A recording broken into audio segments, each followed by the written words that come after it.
Boyoki. C'est donc le même Chilombo. Bon, atabino moko moto ya boye. Boko passer temps, ya ko comprendre ye nengenini.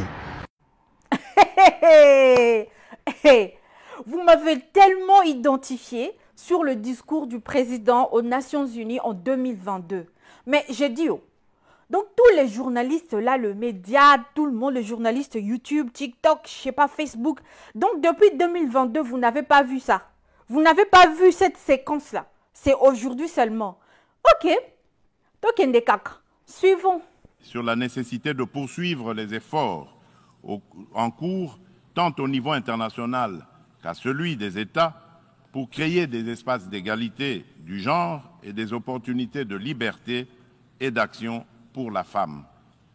Pour ce faire, l'implication des hommes dans les politiques de promotion du genre s'avère nécessaire parce que d'une part, l'homme partage la vie avec la femme et d'autre part, depuis des temps immémoriaux, pour des raisons diverses, l'homme s'est forgé une prééminence sur la femme qui lui confère une influence déterminante sur le destin de cette dernière. Donc voilà, on va analyser ces discours, point par point.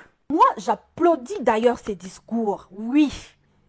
Vous vous demandez peut-être pourquoi, Bokamoya, oui, parce que ici, le président avait fait la promotion que de deux genres. Il avait parlé de l'homme et de la femme et a demandé l'implication des hommes de mettre en avant la femme selon notre constitution et le droit au HADA dans l'abrogation des articles 488 à 451 du Code civil congolais qui rend même la femme mariée capable pour toute profession.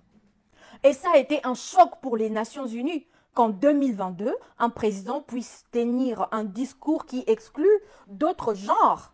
Un discours discriminatoire, parce qu'il faut reconnaître que depuis 2019, l'OMS a reconnu que le trouble lié à l'identité du genre n'était plus lié à la maladie mentale.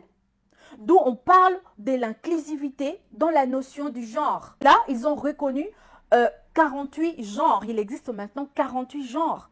Il y a le cisgenre, il y a les non-binaires. Les non-binaires, c'est-à-dire des gens qui ne se sentent ni femmes, ni garçons, ni hommes.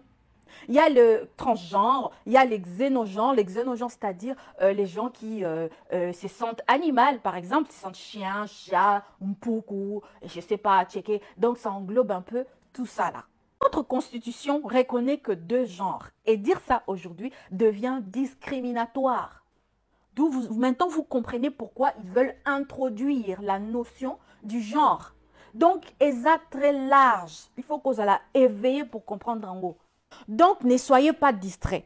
L'introduction de la notion du genre, c'est pour effacer l'identité, déconstruire la nature humaine à travers la femme et à partir de tout ce que nous mangeons. Pour mieux comprendre, je vous invite d'aller regarder la première vidéo que j'ai épinglée. Vous allez mieux comprendre de quoi il s'agit. Dans la vidéo, on parle de perturbateurs endocriniens. Vous voyez bien, gros? Ah, de perturbateurs endocriniens, on en trouve dans certains aliments que nous mangeons tous les jours, dans les plastiques, dans le médicament et dans pas mal de choses que nous utilisons donc tous les jours.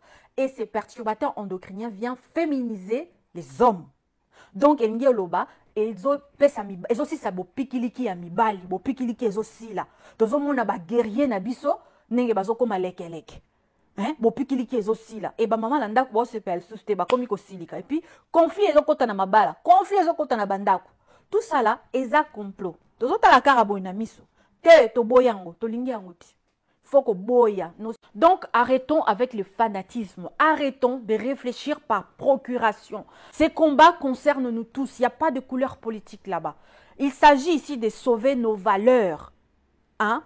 Donc, bandindiba lekate.